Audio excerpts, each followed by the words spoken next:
شفا بگیره این سینه زنی ها پشت درد سردار حقین اول پس دل زینبیه خیمگاه ارباب بغل من سائل مدد آقام حسین و کرم آقام اول پس بین الحرمین و حرم آقام حسین و حرم آقام اول پس.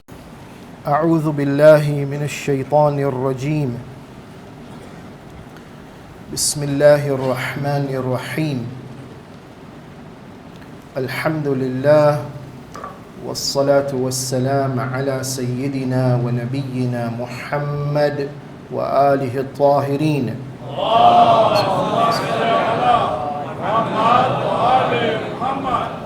Respected scholars, elders, brothers and sisters, Assalamu alaikum wa rahmatullah. We've assembled to commemorate the tragedy of Karbala. The Imams of the Ahlul Bayt alayhimus salam have urged us to commemorate, to weep, to lament, to mourn, and beyond that, to declare our bay'ah and loyalty and allegiance to follow the guidance and the teachings and the order of the Imams.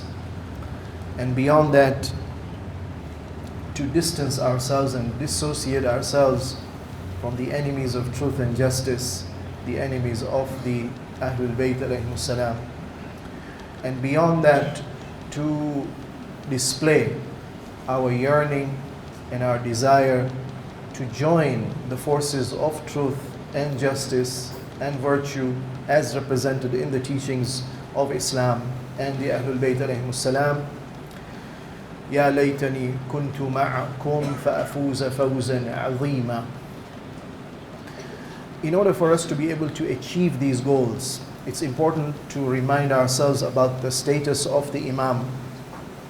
It's important to understand that Imam alayhi salam was the warith and the inheritor of the legacy of all the messengers, and especially the last messenger and the message, and therefore the Quran.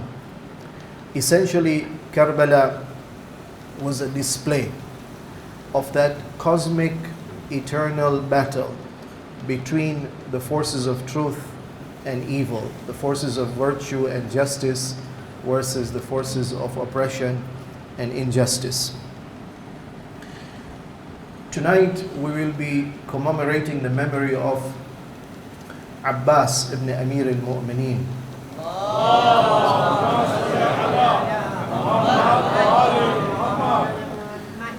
Amongst all the companions, he occupies a unique position. The hadith from the Imams of the Ahlul Bayt alayhimus salam say that Rahimallahu al-Abbas. May Allah give His special grace to Abbas. فَقَدْ آثَرَ وَأَبْلَى وَفَدَى أَخَاهُ بِنَفْسِهِ. He underwent the supreme test which others did not undergo in defending and in serving and in sacrificing for his brother. حتى قطعت يداه فأبدله الله بهما جناحين يطير بهما مع الملائكة في الجنة. And Allah, in reward for that supreme sacrifice that he did, whereby both his upper limbs were chopped off, in return and in reward, Allah grants him two wings in paradise, just like his uncle Ja'far bin Abi Talib. And then Imam alayhi salam concludes, says that Inna lil Abbasi inda Allahi manzila. The status that was achieved by Abbas and the rank and the position in closeness to God, the all-perfect being. Therefore, the status of perfection that Abbas managed to achieve is something يَغْبِطُهُ بِهَا جَمِيعُ الشُّهَدَى يَوْمَ الْقِيَامَةِ. This status is so high that all the martyrs will aspire for that status. If shahada is a means to sacrifice everything that we have for the sake of God, then the status that the shaheed achieves depends on the degree of sacrifice that that individual has made. So we need to learn from the example of Abbas alayhi salam is what is the secret that enabled him to manage to reach this high status. Allow me to offer an answer based on the Quran. In Surah Mujadala, chapter 58, if you look at the descriptions of Hazrat Abbas alayhi salam as taught to us by the Imams in the ziyarat, I would like to relate it to the message of Surah Mujadala. In the ziyarat, for example, in the famous ziyarah of Warith, we say that Assalamu alayka ya Abul Fadl al-Abbas bin Amir al-Mu'mineen, that he's Yabna Awwal al-Qawmi Islama, that he is Ashhadu laqad nasahta lillahi wa li rasulih, that he is فَنِعْمَ الْأَخُ الْمُوَاسِي, that you were the ultimate in your sincerity and loyalty to God and to the messenger and to the imam of the time. And فَنِعْمَ الصَّابِرُ الْمُجَاهِدُ الْمُحَامِ النَّاصِرُ وَالْأَخُ الدَّافِعُ عَنْ أَخِيهِ الْمُجِيبُ إِلَى طَاعَةِ رَبِّهِ. This description that appears in the ziyarah is actually also mentioned in the Quran of what a true godly person would be in this cosmic battle between truth and falsehood, as portrayed in Surah Mujadala. The hadith says the reward for reciting Surah Mujadala is on the day of judgment you will be resurrected in the company of the godly people. Well, beautiful example of a godly person who sacrificed everything for God. That's the Abbas alayhi salam. So observe what the surah says. 22 verses. The core message is the total obedience and submission and loyalty to the messenger and in obedience to God's command. And of course, after the messenger, it will be the representative and the khalifa of the messenger of God. The first part of the surah begins with a story. The story of a woman who came to complain to the Prophet about the problems that she was having in her marital life, whereby her husband had abused her, had disrespected her, had dumped her. So the ayah begins by saying, قَدْ سَمِعَ اللَّهُ قَوْلَ الَّتِي تُجَادِلُكَ فِي زَوْجِهَا وَتَشْتَكِي إِلَى اللَّهِ وَاللَّهُ يَسْمَعُ تَحَاوُرَكُمَا إِنَّ اللَّهَ سَمِيعٌ بَصِيرٌ. O Prophet, Allah is listening to this woman who comes to complain to you about her husband, and she's pleading to God, help me, he's abusing me, he's hurting me, and I've got nowhere else to go, he's dumped me. Tell her, Allah is listening to this conversation between you and her. Tell her, God is always watching, whatever is happening anywhere, and God is always listening. There is no one who suffers any problem anywhere, but that there is a solution to it in the Sharia. So the assurance to the wrong party that beware, you have to follow the laws of God. You want to become a member of godly party? Well, you start at home. How do you obey God's command in the privacy of your home, in your marital life, in the bedroom? Nobody's there to watch how you interact with this amana that has been given to you in marriage. Well, incidentally, Hazrat Abbas alayhi salam was a married person, born in 26 AH. In Karbala, he was about 35 years of age. He was married to Lubaba bint Ubaidullah bin Abbas bin Abdul Muttalib. And together they had several children, Fadl and Qasim and Hassan and Ubaidullah. That's why we call him Abul Fadl. And the wife was Ummul Fadl. So he was a married person. The beginning of the qualification of a person to become a member of the godly party, which is being praised in this surah, and therefore Jannah is promised, is to begin to observe God's laws right in the privacy of your home. I will skip the verses. Ayah number 2 says that he pronounced a divorce, which is a divorce in the time of the Jahiliyyah. Sharia doesn't accept it. It's false, it's wrong, it's incorrect. But in Allah la'afuwun Ghafoor, Allah is forgiving. No marital problem occurs. This is a major sin this man committed. Abuse to the wife in this particular way, haram. But Allah says, doesn't matter. There is a way out, provided you sincerely ask for forgiveness.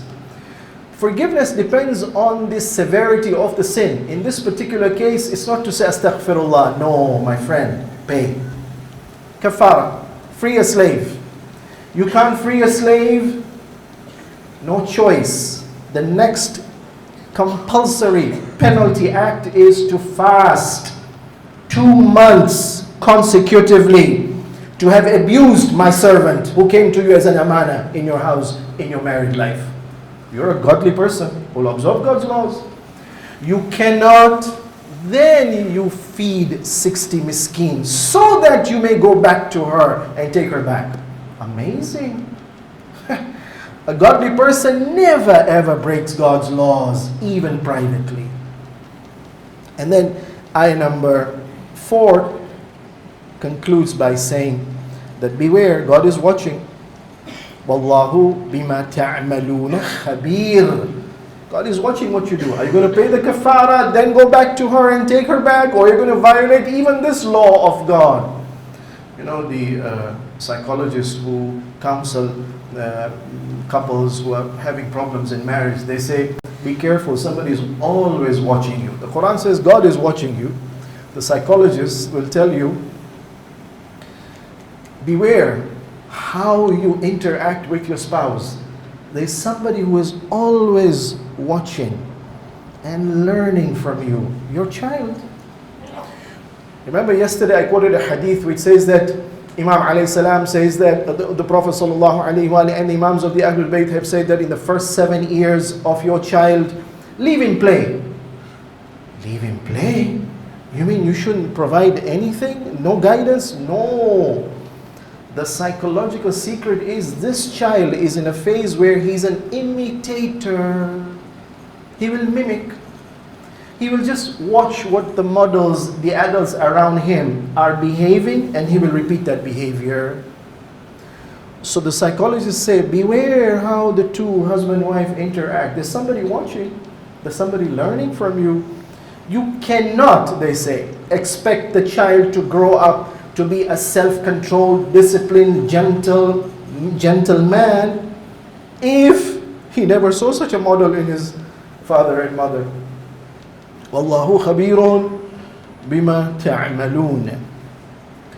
Ayah number 5 then ends by saying, Innal ladhina yuhadduna Allah wa rasulah, those who oppose God and who oppose His Messenger.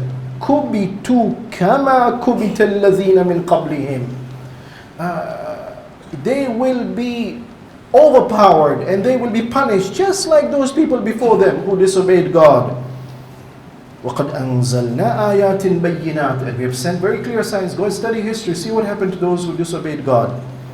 وَلِلْكَافِرِينَ عَذَابٌ مُهِينٌ. And if you disobey God and you begin to doubt in God and you begin to deny God's laws, then remember there is a punishment which is going to be humiliating. Amazing. The ayah has just told us that there was a problem in marriage. Suddenly we are being told there's severe punishment if you're a kafir. Oh, if I disrespect God's laws in my married life, with all of my responsibility that I have towards my children, I am being branded as a kafir. Why don't you obey God? You think there is a source of guidance other than God? Are you doubting God's laws? Are you denying God's laws? The first step for a man to become a member of godly party, which I am proposing Abbas alayhi salam was doing, was in the minute private life where nobody is watching. He's obeying God. He's careful about God. Ayah number 6 then warns that beware that you will be raised and you will be taken to account. Ayah number 7 says, outside your family, in society, there will be different groups of people, good believers, moderate believers, sinful believers, and there will be disbelievers pretending to be believers, the munafiq. Be careful. And they would have their private gatherings. In their private gatherings, they will try to plot and speak and against the Prophet, or ridicule the Prophet, God forbid, or oppose him, or plot to work against him. Be careful, you have a responsibility. In your social circles, which group are you going to associate yourself with? Ayah number 7. أَلَمْ تَرَ أَنَّ اللَّهَ يَعْلَمُ مَا فِي السَّمَاوَاتِ وَمَا فِي الْأَرْضِ. The most important thing for you to develop is faith in a God who is watching not only what's happening in your married life, but also in those private meetings that you're having where you're plotting something evil. The beginning of the opposition that the Prophet ﷺ faced was from this type of najwa. Abbas ﷺ believed in the presence of God and the watchfulness of God. I'm skipping the details. Ayah number 8. أَلَمْ تَرَ إِلَى الَّذِينَ نُهُوا عَنِ النَّجْوَى ثُمَّ يَعُودُونَ لِمَا نُهُوا عَنْهُ وَيَتَنَاجَوْنَ بِالْإِثْمِ وَالْعُدْوَانِ وَمَعْصِيَةِ الرَّسُولِ. There are these private gatherings where they discuss sinful behaviors. Private gatherings where they plan to hurt other people, the believers. No, worst. Private gatherings where they are plotting to disobey the Prophet. What was Karbala the result of, if not the najwa that was taking place of how to force bay'ah on the grandson of the Prophet? So, choose the right company. The moment you've identified this person is not a good believer, or he's a moderate, or he's sinful, or God forbid, he's a munafiq, avoid that company. وَإِذَا جَاءُوكَ حَيَّوْكَ بِمَا لَمْ يُحَيِّكَ بِهِ اللَّهِ. When this type of people come to you, O Prophet, they will greet you in a very disrespectful way. They won't say Assalamu alaikum, for example. They'll say Assalamu alaikum, as if they're saying it very fast. They've dropped the lam. But no, you say Assalamu alaikum is death on you, not peace on you. They're very disrespectful. Abbas alayhi salam was very respectful. He never called his imam brother. He called him always Mawla. Respect, very important. وَيَقُولُونَ فِي أَنفُسِهِمْ لَوْلَا يُعَذِّبُنَ اللَّهُ بِمَا نَقُولُ. These munafiq, they come and openly disrespect you, and then they say, if he's a messenger of God, how come we're not being punished? They're thinking in their minds. Allah reveals to the Prophet, let me tell you what they're thinking. A munafiq doesn't accept the messenger of God. The munafiqs who came to Karbala did not accept the status of Imam Hussein alayhi salam because they did not even accept the status of the Prophet before him. So a godly man is one who believes God is watching. Godly man obeys God. Godly man respects the messenger and the family of the messenger. يا أيها الذين آمنوا إذا تناجيتم فلا تتناجوا بالإثم والعدوان ومعصية الرسول وتناجوا بالبر والتقوى. Yes, it doesn't mean you're not allowed to have private gatherings. No, not at all. You're allowed to if it is based on birr and taqwa. It's based on spreading virtue, planning virtue, plotting to do something good or to counter evil. Ayah number 10 then says, do you know why all this is happening? Where is the problem? The problem is the devil. إِنَّمَا النَّجْوَى مِنَ الشَّيْطَانِ. These private gatherings which are held whereby a conspiracy and a plot is made against God's laws and against the Prophet and the representative of God, this is all instigated by shaitan. Shaitan doesn't work directly. Shaitan looks for agents. He knows who is gullible, susceptible, suggestible, tempts him and makes him his agent. Beware anyone who says anything or speaks anything. Is he speaking it or somebody else is making him speak against God or against the Prophet? But remember this much. Whatever evil they plot, if you are alert, if you are aware, if you are respectful, if you know there is a God, if you follow the Prophet, then لَيْسَ بِضَارِّهِمْ شَيْئًا إِلَّا بِإِذْنِ اللَّهِ. Nobody can do any good to anyone or harm anyone unless God wills it so. Depend on God, therefore. Trust in God. Follow God. وَعَلَى اللَّهِ فَلْيَتَوَكَّلِ الْمُؤْمِنُونَ. What is that spirit that motivated Abbas to stand up before thousands? Amazing. Abbas was sent to collect water. Calculate 72 versus 30,000. Roughly the ratio is, for every one person there's about 400 or so of the enemy. But not for Abbas. God tests the strongest of the soldiers in the most difficult of the ways. Abbas had to face not 400, he had to face 4,000 to reach the water. But what is it that motivated Abbas? عَلَى اللَّهِ فَلْيَتَوَكَّلِ الْمُؤْمِنُونَ. If you're a true believer, your total reliance and trust is on God. There's a beautiful example of how najwa, the najwa of bir and taqwa versus the najwa of shaitan based on ithm and udwan. Do you know that on the 9th of Ashur of Muharram, Shimr Dhul Jawshan was related to Abbas's mother, Fatima bin Hizam al-Kilabiyya. He came with his posse, Shimr, to the camp of Imam Hussein alayhi salam. Aina banu ukhtina? Where are the sons of our sister? Referring to Fatima al-Banin. Because Abbas alayhi salam had several brothers, Uthman bin Ali and Ja'far bin Ali and Abdullah bin Ali and Abbas bin Ali. They were all there. Where are our cousins? We have brought an aman from Yazid. You are secure. Come over. Our purpose and goal and target is Hussein alayhi salam. Abbas did not even respond to them. Imam Hussein alayhi salam says, they've asked you, go and listen to them. He receives the aman and he rejects it. This is not very easy to do. Here you are facing an army of 30,000. The ultimate fate is very clear. There is shahada, there is death. The most gruesome, bloody, painful death is going to occur.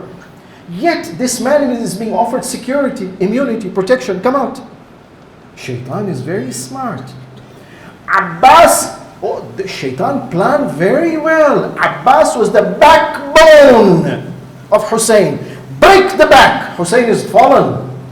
Abbas did not waver. Secret, this is what this ayah is trying to say. وَعَلَى اللَّهِ فَلْيَتَوَكَّلِ الْمُؤْمِنُونَ. You can grant me security? Hurricane Matthew, well, you can have all the types of protection you want. أَفَأَمِنْتُم مَّن فِي السَّمَاءِ. Do you think you're secure that the Lord above cannot send a power and a force which can overpower all your man-made forces? I don't trust you to grant me any security. In the next ayah, incidentally, Shimr was frustrated at this answer. He was furious. When he went back, he reported to Umar al-Sa'ad. Umar al-Sa'ad wanted to start the war now. 9th of Muharram. Kwanini Abbas had frustrated him. They rush to attack. Imam Hussein alayhi salam sends Abbas. The next ayah says, you know why Abbas was sent? يا أيها الذين آمنوا إذا قيل لكم تفسحوا في المجالس فافسحوا. O believers, it's not enough only to be obedient to God in your marital life, to be obedient to God in your social life, to know where the munafiq is, where the shaitan is working. Be respectful, be cooperative, be humble with the believers. If you're sitting in a gathering and the Prophet is requesting you, or the believers are requesting, please make some space. Well, make space for them out of respect. Or no, they ask you, stand up. You go and sit somewhere else. Let this incoming visitor sit here at this position. Maybe a position of rank because he has got more taqwa, or maybe more ilm, or maybe fadila because of jihad or whatever. Respect. Stand up and go away. You do so, Allah will raise the ranks of those who are true believers. Amongst all, Abbas was the one chosen by Imam Hussein alayhi salam. Go and negotiate with them. Find out what's happening. How come they're attacking the Asr of the 9th of Muharram? They are beasts, bloodthirsty beasts who want to finish up the camp as soon as possible. Abbas stands up single-handedly, convinces them, and they go back. Hussein alayhi salam made a special request. They could have refused. But it was Abbas negotiating, not an ordinary person.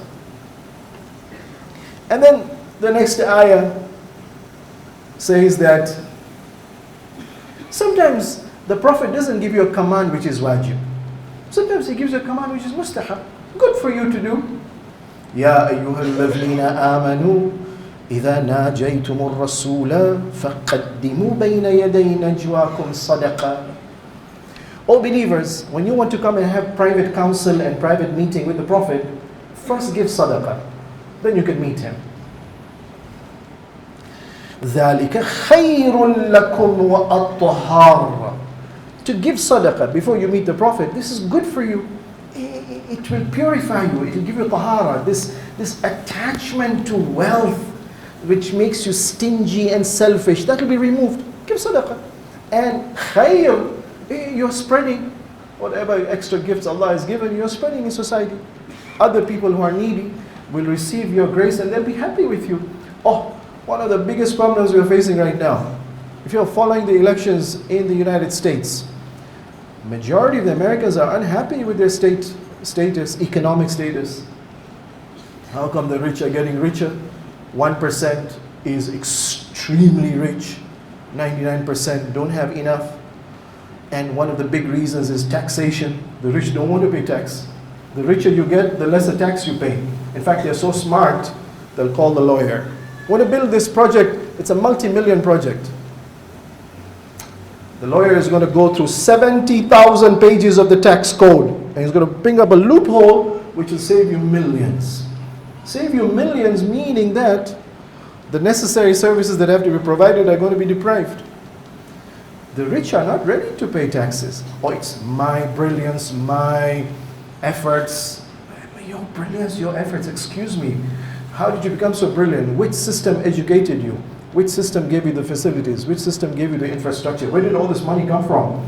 Is it not the public sector? Is it not the government that has made all the facilities available? So pay the government in return for all the services which you enjoyed that enable you to become so high and rich.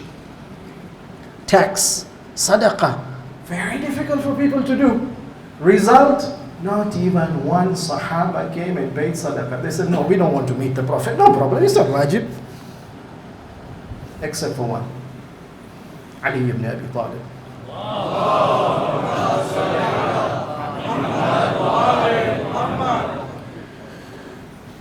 The next ayah then says, أَأَشْفَقْتُمْ أَن تُقَدِّمُوا بَيْنَ يَدَيْ نَجْوَاكُمْ صَدَقَاتٍ. What's the problem? You're afraid to give money? You're going to become poor in the process? No, you're the loser in the process.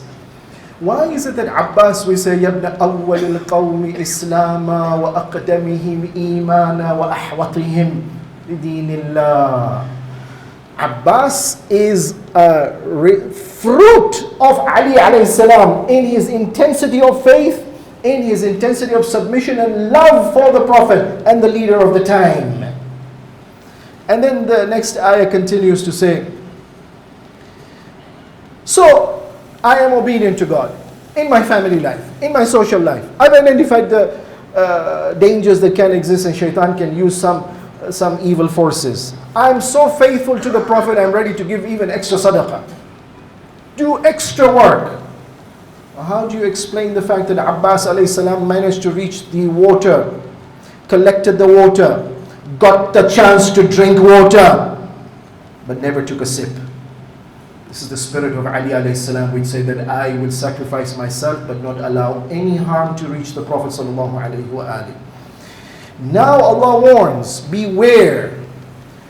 If you take a step to support, to love, to like those who are openly and actively fighting against God and against the Prophet, then you will be sent to the same place that these people will go. أَلَمْ تَرَ إِلَى الَّذِينَ تَوَلَّوْا قَوْمًا غَضِبَ اللَّهُ عَلَيْهِمْ مَا هُوَ مِنْكُمْ وَلَا مِنْهُمْ. In the time of the Prophet, there were some Muslims who were associating themselves with kafir. To be friends with kafir is no problem, so long as that kafir is respectful. But if there's a kafir who refuses to accept the truth when he's very clear, or he refuses to enter into a peaceful agreement, or he's actively instigating others against the Muslim, or no, he is himself actively working against Islam, hurting, oppressing, depriving discriminating. He's doing all the dhulm. No, it's haram to befriend such a kafir. It was happening in the time of the Prophet. The seeds of munafiq and nifaq were there right from the Prophet's time. The fruits of that seed in Karbala, the bitter, stinking fruits of munafiq were there in Karbala. So the Imam alayhi salam, the Prophet is being warned, don't even associate with them. They are liars, they are hypocrites.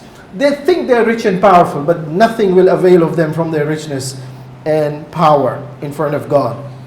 Why are they behaving like this? Ayah number 19 towards the end, the surah says, إِسْتَحْوَذَ عَلَيْهِمُ الشَّيْطَانِ. Shaitan tempted, they listened, they obeyed, shaitan captured them. Now they are slaves to shaitan. They don't say, Labbaik, Ya Allah. Labbaik Allahumma labbaik. No, they say, Labbaik shaitan, labbaik. Shaitan has got them under total control.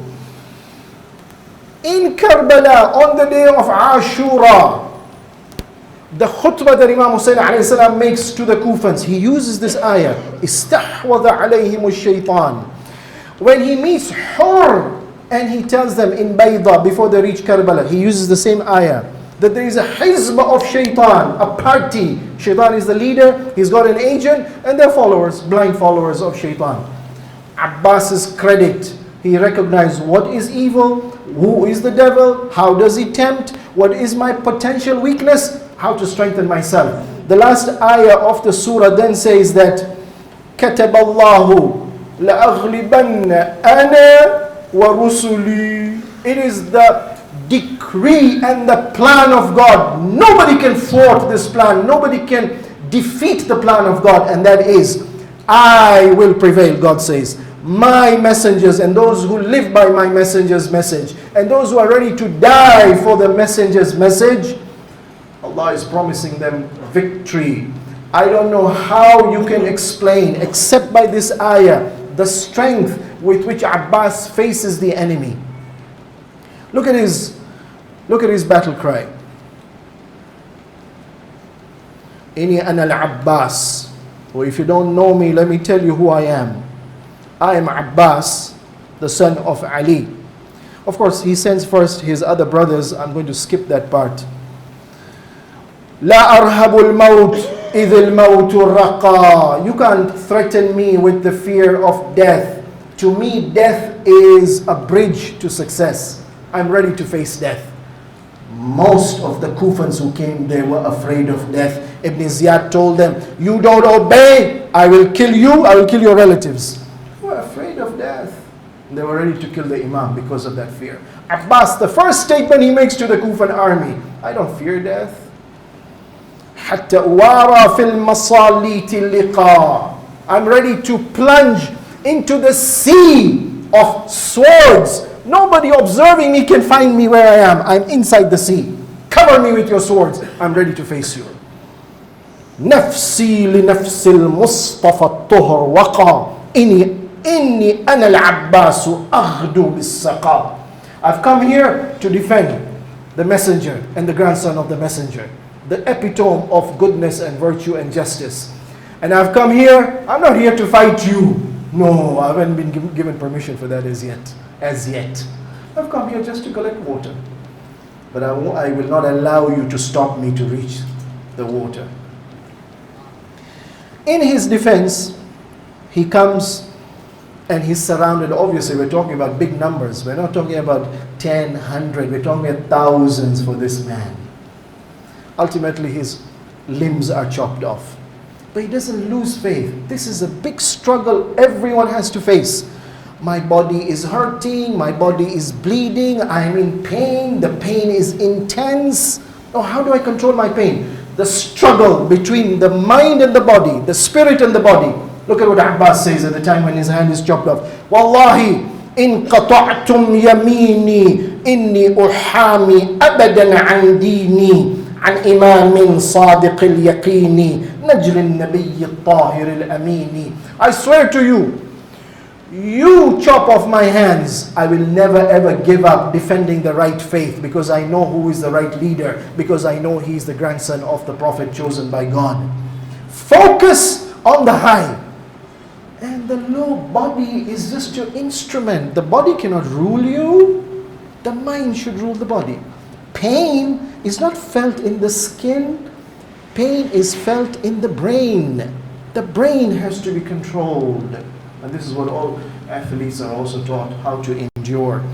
And when his left hand is cut, Ya nafs la takhshi min al-kuffari wa abshiri bi rahmatil jabbari. Now the left hand is chopped off. Now the bleeding is more, the pain is more. The intensity of the faith that has to be invoked therefore is higher. Nafs, don't fear, because these are kafir. The kafir is working against the system. Allah will never allow the system of the universe to accept this opposition.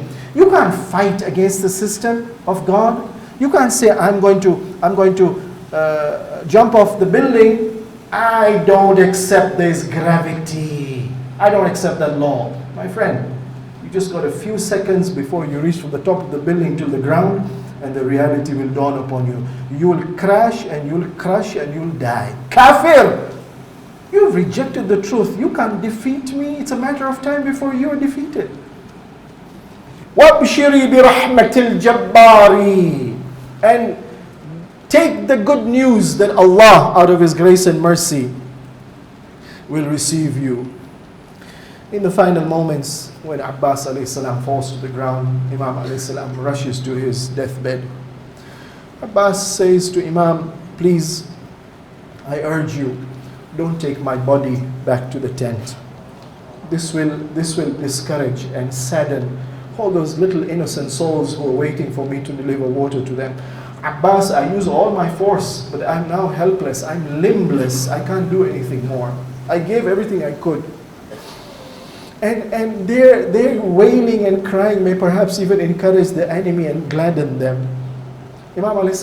grants that request. Abbas is not buried with all the shuhada near Imam Hussein. Abbas is buried in the battlefield. And if you go to this display of the project of Karbala, you will see one limb is so far away, the other limb is so far away. Abbas literally scanned the whole of the battlefield. The man was not easy to control. But he lost towards the end the body, not the soul.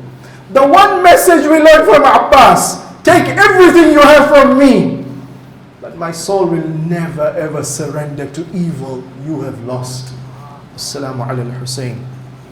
وعلى علي بن الحسين وعلى أولاد الحسين وعلى أصحاب الحسين ورحمة الله وبركاته.